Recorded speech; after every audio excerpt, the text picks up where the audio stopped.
Salut les amis de eSport TV, merci encore Gaël de la confiance renouvelée, merci de louer des likes, merci de louer d'abonner, merci également di bàyyi seeni commentaire un plaisir renouvelé chaque fois di partager ak yéen information yi mbokki Sénégal yi fépp fu leen mënti nekk ah liggéey boo leen mënti def ah tàmbale ko ci chômeur bi xoslumaan bi ba ci également ki nga xam ne donc mooy étudiant bi ak suñu force de l'ordre yi ñu ngi leen di jaajëfal ñi nekk également ci lalu hôpital yi ci kër yi tëdd feebar yàlla na suñu borom fëgg seen bopp ngeen wér ak jàmm ñi nekk ci kaso yi ngeen génn fa delluwaat ci yoonu dëgg ak seen njaboot ñi dëddu àdduna suñu borom xaral leen àjjana fi daw si te yéexee ñu gars yi on avance ensemble dans la magie de eSport TV Sénégal équipe nationale ah donc lu tax équipe nationale Sénégal soxla milieu relayeur gars yi tooy lan lay toog tey loolu la ñuy waxtaanee bokk ndax yàgg ngeen ma wax donc au-delà de cela dañu defaat analyse dellu si ci équipe nationale du Sénégal je pense qu'aujourd'hui donc on va parler de ça joxe suñu xalaat bu modeste ah du ñu ay entraîneur nag mais dañuy joxe suñu xalaat mais aussi en VAR bi toujours comme je dis gars yi merci ah ci encouragement yi gars yi on avance ensemble vers les 100 000 et même 1 million d'abonnés inchallah rabi la famille s'agrandit de jour en jour mais aussi gars yi comme je dis nu ñu fàtte benn yoon suñu frère Souleymane Sylla et par rapport ak collecte bi ñuy def ki ngeen gis nag également mooy Camila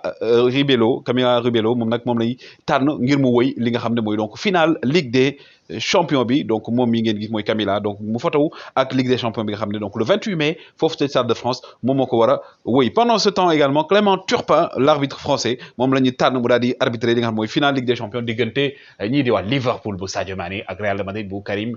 Benzema loolu nag 28 mai lay doon mois de mai qui nous rappelle également Sénégal donc France on espère que ne même chose mooy amaat avec un but de Sadio Mané pendant ce également du côté de l'équipe de France Noël Le Graët président fédération française de football ak ki nga xam ne nag moom mooy Kylian Mbappé seen diggante rataxadul ndax jamono ji set kii di avocat Kylian Mbappé dafa waroon daje ak président bi pour waxtaan ci wàllum droit d'image et tout mais dañoo mujj annuler daje bu ni mel pendant ce temps aussi ki ngeen gis ni di Ball nekk actuellement donc le nouveau président le nouveau propriétaire plutôt de Chelsea moom nag fi mu ne nii nee na ambition mooy teg ci table bi minimum koppar gu bëri 150 millions d'euros minimum teg ko pour ñu dindi ay yenn joueurs bokk na ci ñaari défenseurs yoo xam ne dañ leen ciblé pendant ce temps également la légende de l'AS Rome Totti moom nee na finale bi nga xam ne mooy finale conférence ligue bi moom incha allah da koy dem seetaani ndax ñii di waa AS Rome gëj nañ jël trophée et que trophée bi tey trophée la boo xam ne AS Rome da ko war a jël te dina dem foofu noonu pendant ce temps également gars yi Coupe d'Italie qui entre également ces deux entraîneurs la Juve et l'Inter kan moo ciy jël li nga xam ne mooy trophée Coupe d'Italie bi tey la comme le dira waree dem na këng gars yi tey le match bi war a am du côté de l'Italie match bu neex a neex entre la Juventus et l'Inter de Milan ki ngeen gis nag également di Kai Ruiz Kai Ruiz moom Barça lañ ko formé woon benn moment mu demoon Paris Saint-Germain dellu si waat nag waa Barça dañoo résilier contrat am fi mu ne nii maanaam fi mu ne nii nekkatul joueur Barcelone loolu nag nekk loo xam ne gars yi nee nañ ndax booy bi espoir bi ñu amoon ci moom dëggantaan am na niveau boobu wala amu ko en tout cas c'est une grosse perte pendant ce temps également du côté de l'Espagne on nous annonce que ne kii di donc Dani Alves après saison bi gars yi du prolonger ca FC Barcelone dafay jóge loolu la gars yi wax nañ actuellement daal Barcelone nekkagul ci yoonu prolonger Dani Alves mais jusqu'à la dernière minute tout est possible ki nga gis ne également di Darwin Núñez nag fi mu ne nii waa Paris Saint-Germain ñu ngi koy commencé teg gët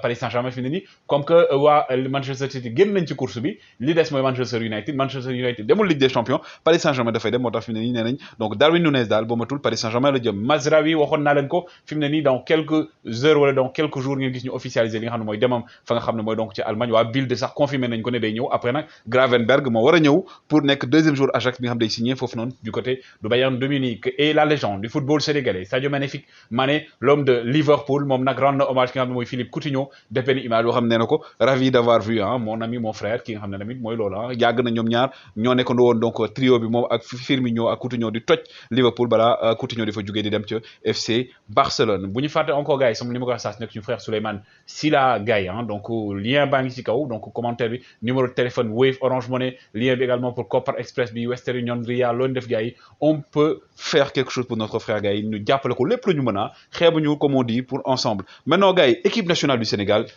la ñuy waxtaanee damay jël sama temps détaillé ko ak yéen comme je dis encore une fois duñu ay entraîneur dañuy joxe suñu xalaat mais équipe nationale du Sénégal la ñuy wax day tey lan mooy problème mu milieu de terrain équipe nationale du Sénégal pourquoi l'équipe nationale du Sénégal a besoin d'un milieu de terrain créateur loolu la ñuy waxtaanee tey d'abord gars yi lu ñuy njëkk a seetlu mooy que ne équipe nationale du Sénégal tey constat bi ñëpp def de manière générale même bu fekkee ne je l'avoue am na amélioration yu am mooy que ne on manque de lien entre la défense dafa manqué lien diggante défense bi ak attaque bi ak milieu bi donc amul lien amul kenn koo xam ne tey mooy nekk dépositaire ni ñu ko mënee tuddee du jeu de l'équipe nationale du Sénégal seetlu nañ nag ne depuis quelque temps avec la venue de Nampalys Mendy problème yi xawoon na régler parce que Nampalys Mendy doon ñëw en quelque sorte nekk li nga xam ne nag mooy donc tey ki nga xam ne mooy nekk lien bi entre défense bi ak milieu de terrain bi di apporter tey xam nga li ñu xaw a soxla rôle de piston bi muy joué tey au niveau de milieu de terrain mais aussi comme on dit dañoo jël problème bi rek feebar bi jàngoro bi yóbbu ko beneen côté parce que tey même Nampalys Mendy bu fekkee ne il arrive à récupérer la balle bu tourner problème bi ñuy seetlu mooy gars yi du am ku mu passe du am ku mu passe soit premièrement suñu attaque bi ak ci milieu de terrain yi dañuy kawe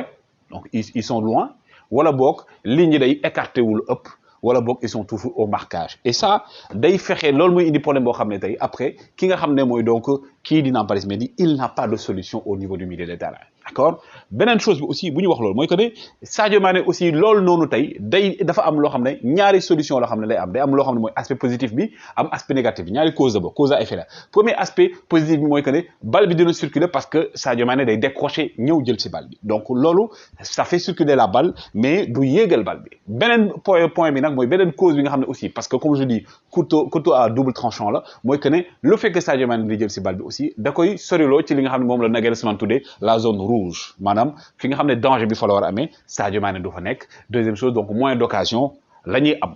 on a essayé avec Pape Alassane Gueye puis pour moi est un milieu boo xam ne il apporte beaucoup dans la verticalité dans la profondeur mais aussi comme je dis Pape Alassane Gueye est un milieu également box to box avec de la technique donc aujourd'hui milieu du Sénégal bi bu équilibré woon ñu am aussi benn joueur boo xam ne tey aujourd'hui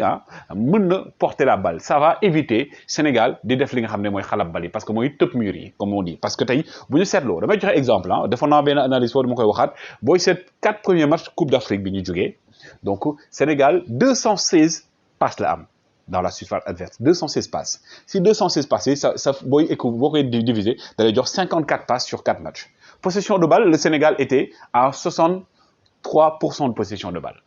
mais sur les occasions dangereuses Sénégal amul woon ak loolu yëpp mu am ci nombre de balles et tout Sénégal amul woon 5 occasions franches par match donc ça wane également que ne loolu mën nañu wax attaque stérile la mën nañu wax également possession bu stérile la mën nañu wax également que ne tey dañuy xalab bal yi pour xalab bal yi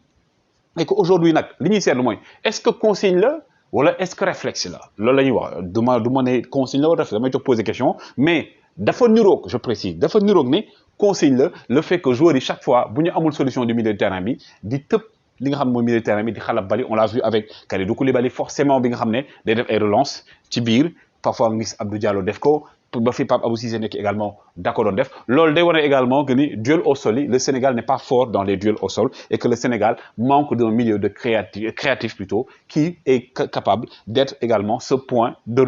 relais entre li nga xam ne mooy donc défense bi ak attaque bi donc mu nekk ci milieu de terrain bi donc aujourd'hui on a vu que actuellement par rapport également à ce manque de créativité ça impacte dans le collectif parce qu'on voit aussi que ne ñaari problème mooy am Aliou Cissé même bu fekkee ne mën nañu critiquer ne waaw sur le plan collectif des na mais aussi la responsabilité des joueurs est engagée parce que tey da ngay gis ne actuellement soit équipe bi bu ñu yoree bal bi tu vois un joueur boo xam ne il est mal placé wala il est mal positionné wala boog il n'est pas dans une situation boo xam ne boo ko joxee bal bi tey dina mën a apporter ce surplus au niveau de l'attaque adverse, au niveau de la défense adverse, au niveau de l'attaque sénégalaise. Et qu'aujourd'hui, je pense que ce milieu créateur devrait être un milieu de terrain boo xam ne gars yi mën na tey jouer ce rôle boo xam ne tey day densifier milieu de terrain bi de de indi technique milieu de terrain bi et également li nga xam ne nag mooy suñu faiblesse actuellement mooy le jeu au sol le milieu de terrain boobu noonu tey dinañ mën a permettre tey ñu mën a téebal bi di porter di créer ay solutions bañ chaque fois bu ñu amee problème rek di xalab bali et je pense que ne loolu noonu consigne la parce qu'on n'a pas ce milieu créateur et je pense qu'aussi dañu war di gën a travailler loolu bu ñu ko amee dina gën a tax ñuy travailler combinaison yi parce que comme je le dis Sénégal qualifié na jël na coupe d'Afrique alhamdoulilah c'est une très bonne chose Sénégal dem na coupe du monde c'est une très bonne chose on cache pas dessus ni ko tubaab bi di waxee Aliou Cissé a fait énormément de bien à cette équipe nationale du Sénégal mais moom aussi il est conscient que ne tey Sénégal pour mu gravir benn étape bi egg également benn standing international boo xam ne tey day mën a jël coupe du monde on a besoin forcément de stabiliser ce milieu de terrain de trouver également ce milieu de terrain qui manque à l'équipe nationale du Sénégal nga xam ne day nekk point de relais plutôt entre la défense et le milieu de terrain parce que gars yi sur 4 matchs tu as 216 passes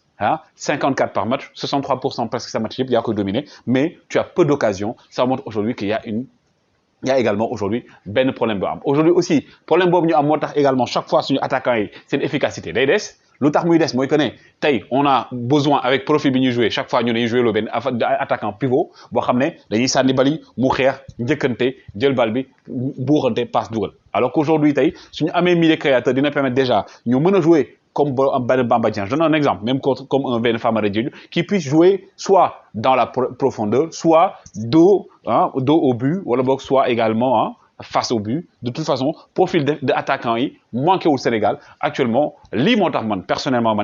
l'autre Sénégal sort le milieu créateur. C'est parce qu'aujourd'hui, le problème principal du Sénégal, c'est que il y a absence de lien entre l'attaque et la défense, entre la défense et le milieu de terrain, entre le milieu de terrain et l'attaque. Et aujourd'hui, c'est un des chantiers. Ben chantier, Al Cissé, à lui de trouver le profil boo xam ne tey mën a jouer loolu profil yi bëri na peut-être am na Sénégal peut-être am na ca tugal mais à lui de chercher ça gars yi loolu laa bëggoon tey ñu def analyse yéen nag jox leen seen xalaat nan ngeen ko gisee et tout comme je dis on est des profanes dañuy joxe suñu analyse modestement et que le sélectionneur reste à lui Cissé c'est lui el tactico c'est lui l'homme à tout faire gars yi woy leen di like woy leen di abonné toujours un plaisir de vous servir gars yi jaa ngeen jëf